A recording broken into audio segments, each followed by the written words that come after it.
you get this thing installed, I would highly recommend getting a surge protector.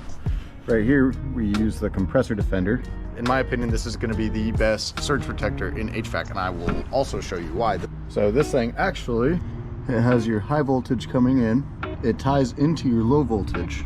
So if this thing detects any issues, then what it will actually do is it will keep your 24 volt signal from being sent to the unit. So that's what we've got going on right here. This is tied in, just a wire nut.